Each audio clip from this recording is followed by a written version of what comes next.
시험 공부 7단계라는 유머 아세요? 1단계 집에 가서 해야지. 2단계 저녁 먹고 해야지. 3단계 배부르니 좀 쉬었다 해야지. 4단계 지금 보는 TV만 보고 해야지. 5단계 밤새워 열심히 해야지. 6단계 내일 아침 일찍 일어나서 해야지. 그리고 7단계 이런 젠장. 대부분의 경우 5단계까지는 달성을 하기도 합니다. 오늘까지만 놀고 내일 아침부터는 열심히 운동을 해야지. 오늘까지만 먹고 내일부터 다이어트를 시작해야지. 주중에는 바쁘니까 주말에 부모님께 전화를 드려야지. 매사가 그렇습니다. 해야 할 일을 안 하고 뒤로 미루는 이 몹쓸 병. 어떻게 해야 치료가 될까요?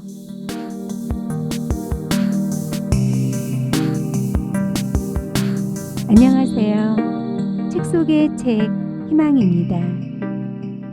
책을 읽어드리기에 앞서 구독자님들께 작은 요청이 하나 있습니다. 제 방송이 도움이 많이 된다고 생각되시면 구독과 좋아요를 꼭 부탁드릴게요. 그리고 제가 구독자가 많이 늘어났을 때 그때 가서 저의 감사 인사도 꼭 받아주시길 부탁드리겠습니다. 제가 이렇게 책 읽는 방송을 해야겠다고 생각한 것은 책은 읽고 싶은데 눈의 피로감 때문에 오래 읽지를 못하시는 분들이나 시간이 없어 독서를 제대로 못하시는 분들에게 도움이 될까 해서였습니다. 저도 운전하면서 차 안에서 오디오북으로 독서를 대신할 때가 있었거든요. 그래서 저의 방송도 그런 분들이 이동 중이거나 출퇴근길이거나 혹은 잠자리에 누워서 들으셨으면 좋겠다는 생각을 하고 있습니다. 그리고 댓글도 가끔 남겨주세요. 저는 저의 방송을 구독하시는 분들이 참 궁금하거든요. 그분들과 함께 소통을 하고 싶답니다. 그럼 오늘도 지난번에 이어서 이민규님의 실행이 답이다. 제2장을 읽어드리도록 하겠습니다.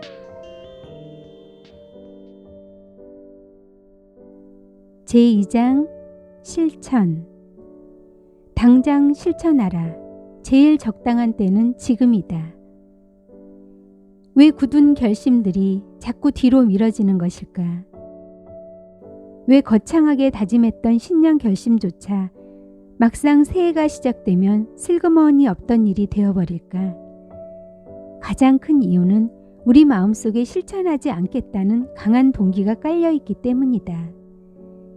밥 먹고 하겠다는 말에는 지금은 하기 싫다는 강한 거부 심리가 숨어 있고 내일 아침 일찍 일어나 공부하겠다는 말 속에는 오늘은 절대 공부를 하지 않겠다는 강한 의지가 숨어 있다.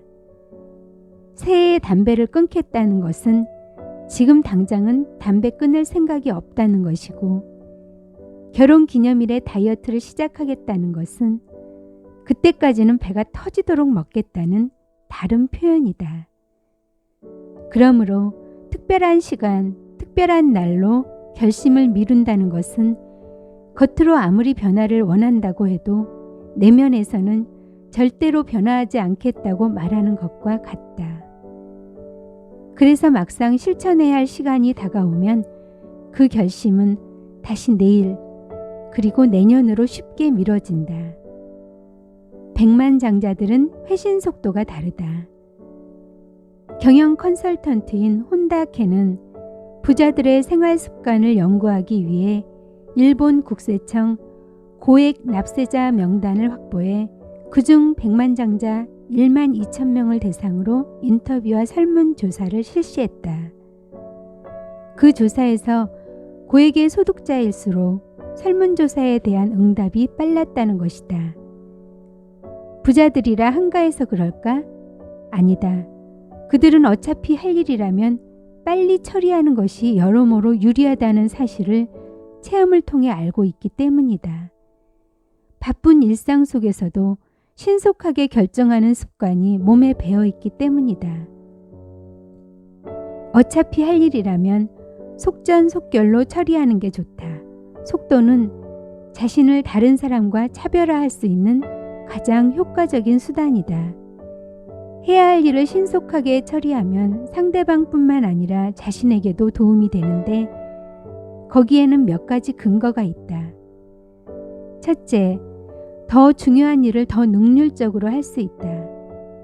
할 일을 신속하게 처리해서 머릿속에서 그 일을 지워버리면 다른 일을 할 수 있는 처리 속도가 빨라진다.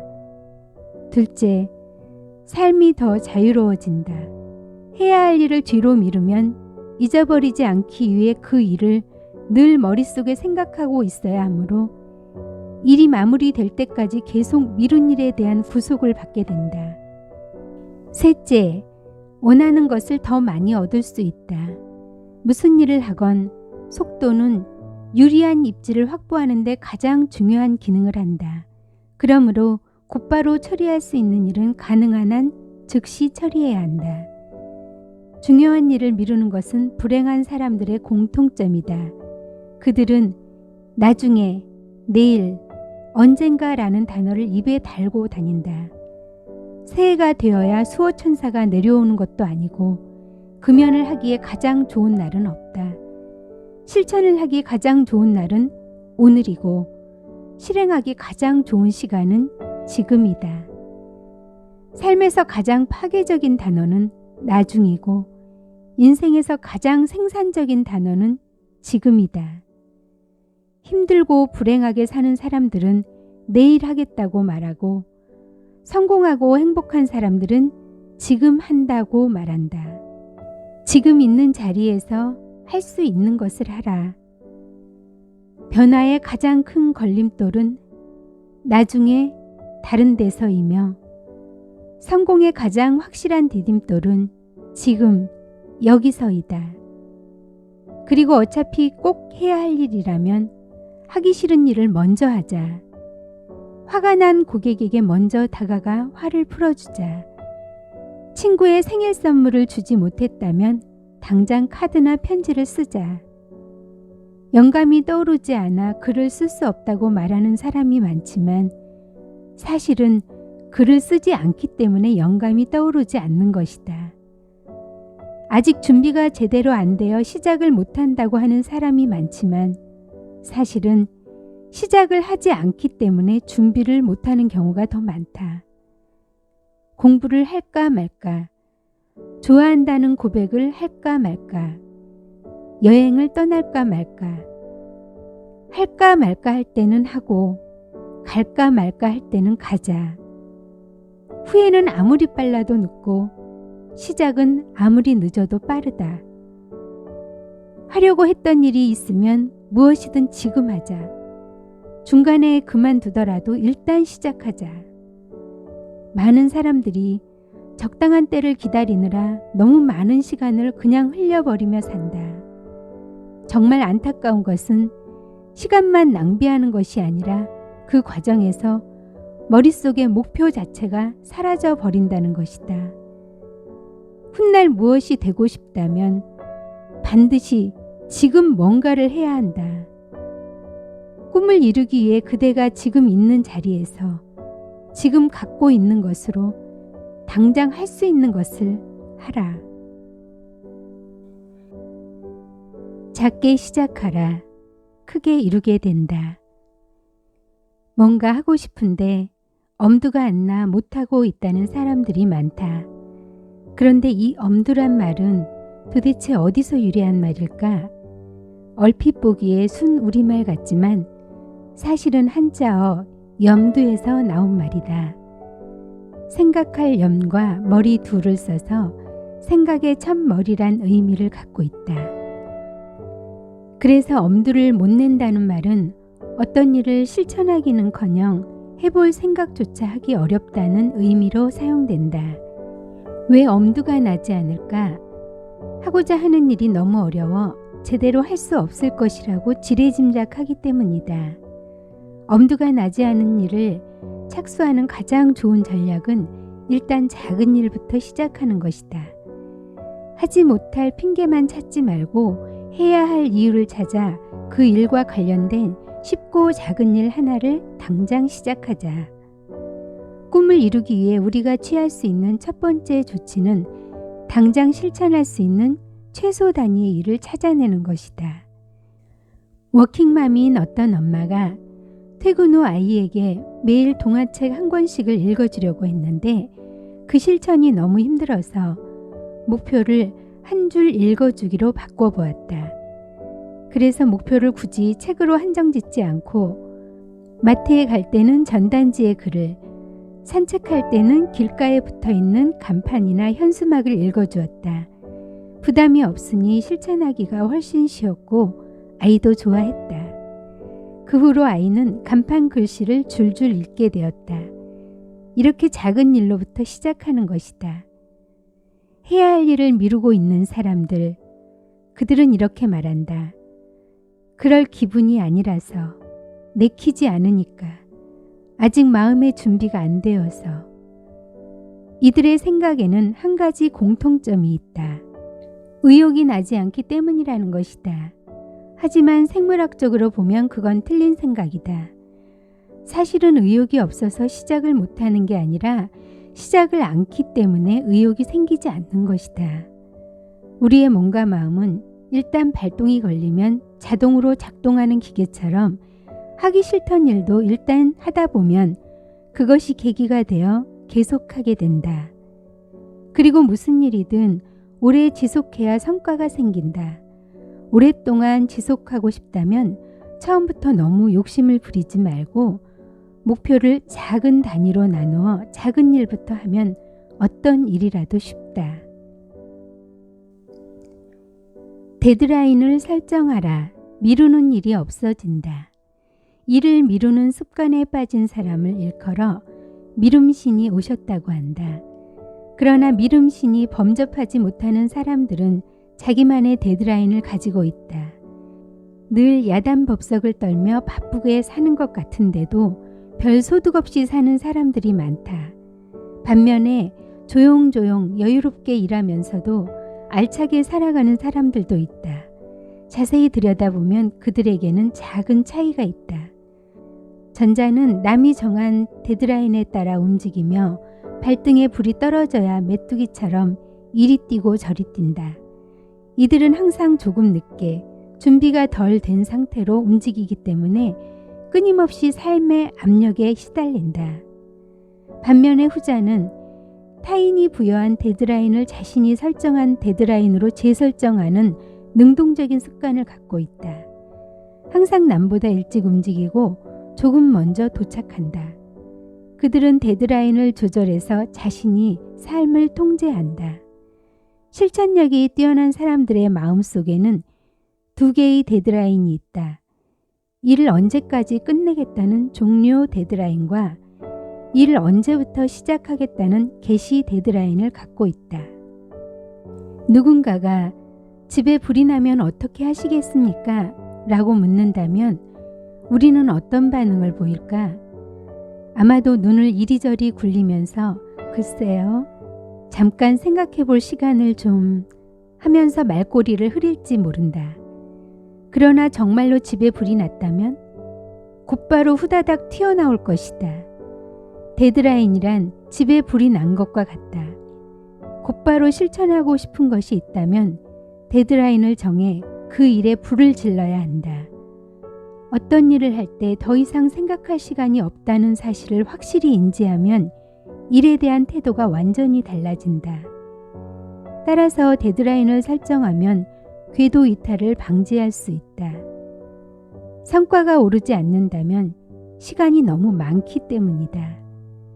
데드라인 재설정을 통해 삶의 변화를 주려면 다음과 같은 몇 가지 점을 고려해야 한다. 첫째, 작은 일부터 하나씩 연습하자. 너무 거창한 계획보다는 작은 일부터 연습하자. 나중에 보자 대신 다음 주 월요일에 연락할게 라고 말해보자. 방 정리나 해볼까? 라고 생각하지 말고 30분 안에 정리를 끝내야지 라고 결심하자. 전화로 수다를 떠는 시간이 너무 길어져 중요한 일을 하지 못한다면 통화하기 전에 10분 안에 통화를 끝내겠다고 데드라인을 정해보자. 둘째, 명확하게 정의하자. 종료 데드라인과 개시 데드라인을 정할 때는 구체적인 시간과 장소를 정해두자. 2명의 학생 중 한 학생이 논문 주제를 정해 다음 주쯤 찾아뵙겠습니다 라고 말했고, 또 다른 학생은 이렇게 말했다. 선생님, 이번 주 금요일 오후 6시에 연구실로 찾아뵈어도 될까요? 두 사람 중 어떤 학생이 결심을 실천에 옮길 가능성이 더 높을까? 셋째, 중요한 일은 데드라인을 공개하자. 에디슨은 때때로 무엇을 언제까지 발명하겠다고 데드라인을 공개하곤 했다. 마음속으로 결심했을 때보다 공개 선언을 하면 번복하기 어렵다는 사실을 일찍이 체득했기 때문이다. 공개 선언의 효과는 공개 대상이 체면을 지켜야 할 사람이거나 그 수가 많을수록 더 크다. 실험이라 생각하라. 도전이 즐거워진다. 에디슨이 보통 사람과 다른 것은 모두가 경험이라고 말하는 것을 실험으로 규정했다는 것이다. 의미 부여가 달라지면 생각이 달라지고 생각이 달라지면 행동도 달라진다. 경험과 실험은 둘 다 시도, 증명을 의미하는 라틴어의 어원을 두고 있다. 고백하고 싶은 사람이 있는데, 환불을 받고 싶은데, 설득할 사람이 생겼는데 망신만 당할 거야. 괜한 짓이야. 그 사람은 안 돼. 이런 생각이 들 때 그냥 포기하지 말고 그 상황을 실험 상황이라고 생각하자. 유심히 관찰하고 가설을 세워보자. 해결책을 도출하고 실험을 시도하자. 거절당하더라도 말을 걸어보자. 중소기업 사장 한 분은 자녀와의 갈등 때문에 오랫동안 마음고생을 했다. 그런데 요즘은 표정이 많이 밝아졌다. 그 이유를 묻자 그는 웃으면서 이렇게 말했다. 더 자상한 아빠가 되기 위해 이런저런 실험을 하고 있습니다. 실험이라 생각하면 망설일 이유가 없다. 1%의 가능성도 없는 일, 말 그대로 100% 실패할 수밖에 없는 일이라도 그 일을 실험해 본 사람에게는 남는 것이 있다. 첫째로, 부담이 줄어 일을 시작하기가 쉬워진다. 둘째, 도중에 힘들거나 실패하더라도 스트레스를 덜 받게 된다. 셋째, 해결책을 찾는 능력이 늘어 성과로 이어지고 삶이 즐거워진다. 평소에 실험 정신을 기르려면 어떻게 해야 할까? 첫째, 해보지도 않고 미리부터 안 될 거라고 단정하지 말아야 한다. 불가능하다고 생각하면 우리 머리는 해낼 수 없는 이유들만 찾아낸다. 둘째, 호기심을 갖고 문제 상황을 바라보면서 모든 시도를 실험이라고 생각해야 한다. 셋째, 모든 문제에는 반드시 답이 있으며 해결책은 하나가 아니라는 사실을 믿어야 한다. 실험 정신을 위해 똑같은 패턴에서 벗어나 다른 결과를 기대할 수 있는 한 가지 방법은 정기적으로 실험의 날을 정해 반복되는 일상의 패턴에서 벗어나 보는 것이다. 우리는 매일 같은 시간에 일어나서 같은 길로 출근하고 항상 다니던 사람과 함께 비슷한 식당에서 밥을 먹는다. 또 똑같은 경로를 거쳐 퇴근하고 비슷한 시간에 잠이 든다. 실험의 날에는 평소 하던 일 중 3가지만 골라 평소와 다른 식으로 해보자. 평소 일어나자마자 신문을 보고 퇴근하자마자 TV를 시청했다면 그날 하루는 신문을 보지 말고 TV를 켜지 말자. 대신 책을 읽거나 산책을 하거나 오랫동안 연락이 끊긴 친구에게 연락을 하거나 방에 불을 끄고 클래식 음악을 듣는다. 또는 배우자와 포장마차에 가거나 아이들과 신나게 놀아본다. 지금까지의 패턴과 다른 시도를 하게 되면 몇 가지 변화가 일어난다. 삶의 방식이 다양해지고 권태로움이 줄고 선택의 폭이 늘어나 활력이 솟게 된다. 진심을 담아 요청하라. 놀라운 일이 일어난다. 어디서 무엇을 해도 하는 일마다 잘 되는 사람들이 있다. 그들은 일자리를 구하든 교수에게 추천서를 받든 식당을 운영하든 간에 언제나 원하는 것을 남보다 효과적으로 얻어낸다. 그들이 갖고 있는 비결 중 하나는 원하는 것을 적절하게 요청할 수 있다는 것이다. 이렇게 모르는 것을 모른다고 말하고 도움이 필요할 때 적절하게 도움을 요청하는 것이 왜 그리 중요할까? 그것은 더 많은 것을 배울 수 있고 쓸데없이 시간과 에너지를 낭비하지 않아도 되기 때문이다. 질문을 해야 답을 얻을 수 있고 도와달라고 해야 도움을 받을 수 있다. 필요할 때 도움을 요청할 줄 알아야 하는 이유가 몇 가지 있다.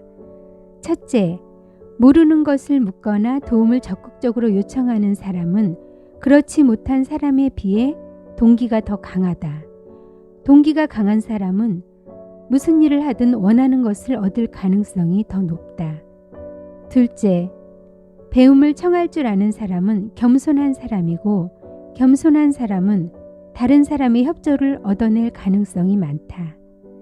셋째, 무엇이든 보려고 해야 보이듯이 도움을 청하려고 해야 도와줄 사람을 찾게 된다. 도움을 요청하는 행위는 세상에 신호를 보내는 것과 같다. 묻지 않는 것은 배우고 싶지 않다는 것이고 도움을 청하지 않는 것은 절실하게 원하지 않는다는 것과 같다. 사람들은 자신을 가르치려는 사람보다 자신에게 가르침을 구하는 사람을 더 좋아한다. 또한 자신에게 충고하려 드는 사람보다 조언을 구하는 사람에게 더 호감을 느낀다. 왜 그럴까? 믿음이 가지 않는 사람에게는 조언을 구하지 않을 것이고 존경하지 않는 사람에게는 배우려 하지도 않을 거라 생각하기 때문이다. 좋아하지 않으면 도움을 요청하지도 않을 거라고 생각하기 때문이다. 그러므로 도움을 청하는 것은 도움을 받는 사람뿐 아니라 도움을 베푼 사람에게도 기쁨을 준다. 그러나 조언이나 도움을 청할 때 돈키호테처럼 무턱대고 들이대는 사람이 많다. 그게 용기라고 착각하기 때문이다. 이럴 땐 적절하게 요청하는 기술이 필요하다. 첫째, 도움을 요청하기 전에 투자한 노력과 실천 과정을 알려준다. 둘째, 진심으로 존중하는 마음과 겸손한 자세로 남다르게 요청한다. 셋째, 보답을 약속하고 도움에 대한 피드백을 제공하여 감사를 표현한다. 벤자민 프랭클린이 펜실베니아주 의회 서기로 출마할 때였다. 한 의원이 라이벌 후보를 옹호하면서 프랭클린을 비방하는 연설을 했다. 그러나 그 의원이 지지한 후보가 낙선하고 대신 프랭클린이 당선되어 두 사람의 관계는 점점 더 나빠졌다. 프랭클린은 그와의 관계를 개선하고 싶었지만 비굴하게 아첨을 하면서까지 상대의 호감을 사고 싶지는 않았다. 그러던 중 사람은 친절을 받은 사람보다 자기가 친절을 베풀었던 사람을 더 좋아한다는 속담이 떠올라 이를 실험해 보기로 했다. 프랭클린은 그 의원에게 매우 진귀한 책을 소장하고 있다는 소문을 들었는데 미안하지만 그 책을 며칠만 빌려줄 수 있겠느냐고 정중하게 부탁하는 편지를 보냈다.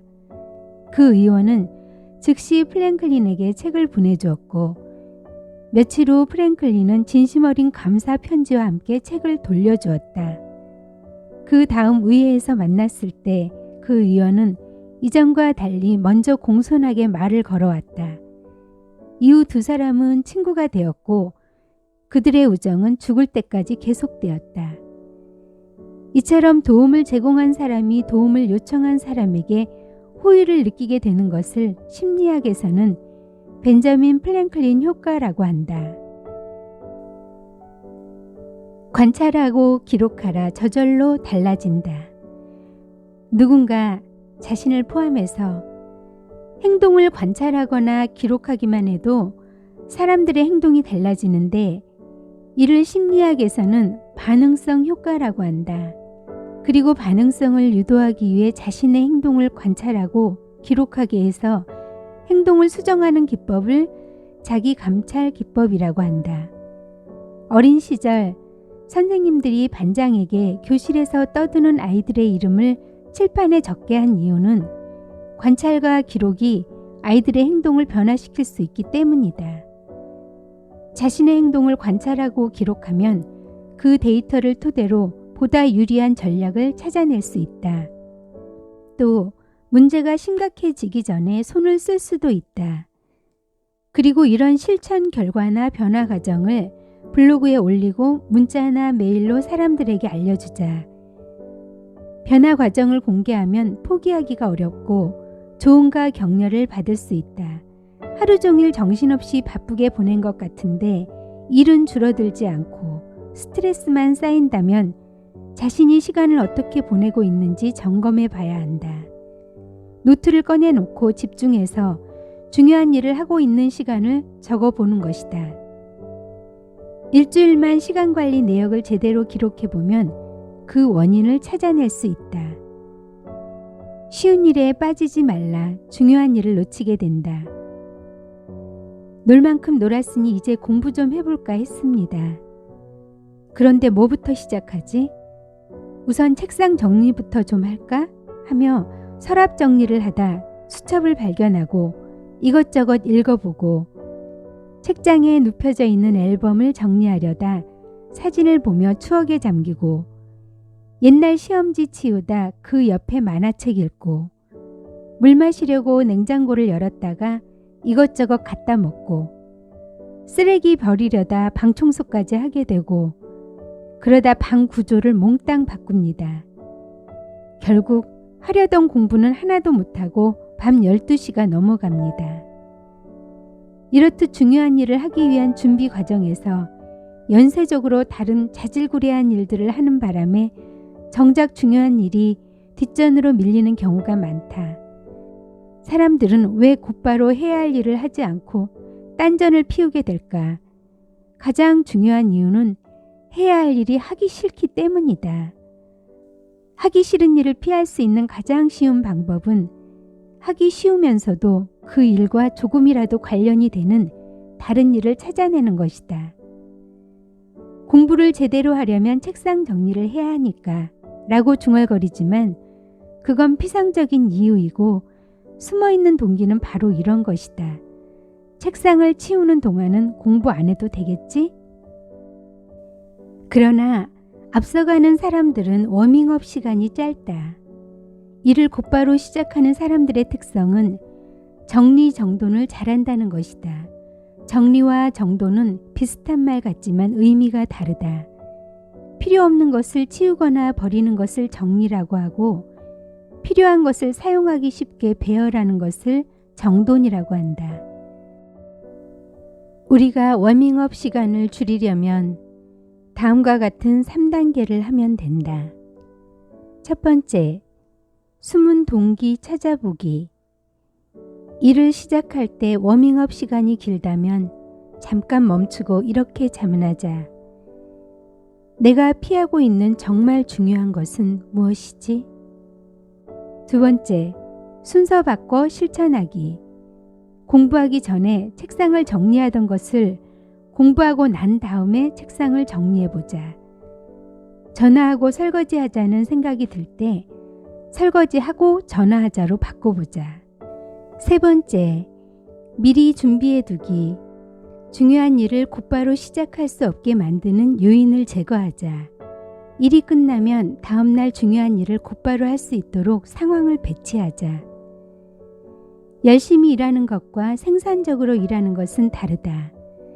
실패자는 항상 긴장을 풀기 위한 일을 하고 승리자는 목표를 성취하기 위한 일을 한다.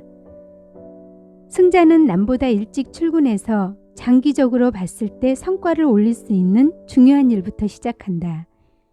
목표 달성에 도움이 되는 책을 읽고 기술을 향상시키기 위해 공부하며 가치가 높은 일에 정신을 집중한다. 반면 패자는 시간에 겨우 맞춰 출근하고 느긋하게 커피를 마시면서 신문을 읽거나 웹서핑을 하면서 동료들과 수다를 떠는 것으로 하루를 시작한다. 그들은 단기적으로 보면 즐거운 일이지만 장기적으로는 가치 없는 일부터 먼저 한다. 실패자는 항상 나중에 고통을 줄 수 있지만 지금 당장 즐거운 일로 분주하고, 승자는 훗날 더 큰 만족을 줄 수 있지만 지금 당장은 고통스러운 일, 그래서 실패자들이 싫어하는 일을 먼저 한다. 하루하루가 분주하지만 성과가 없다면 간간히 자문해보자. 나는 생산적으로 일하고 있는가? 아니면 단지 활동적으로 일하고 있는가? 중요한 일을 피하기 위해 일부러 불필요한 일들을 만들어내는 것은 아닌가라고.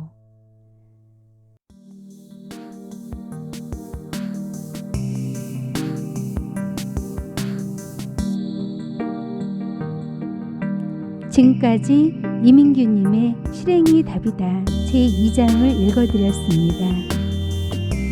후회는 아무리 빨라도 늦고 시작은 아무리 늦어도 빠르다. 우리를 원하는 곳으로 데려다주는 것은 생각이 아니라 행동이라는 문구를 다시 한번 가슴에 깊이 새기게 되는 책인 것 같습니다. 다음 시간에는 마지막 제3장 유지 부분을 끝까지 읽어드리도록 하겠습니다. 책 속의 책 희망이었습니다.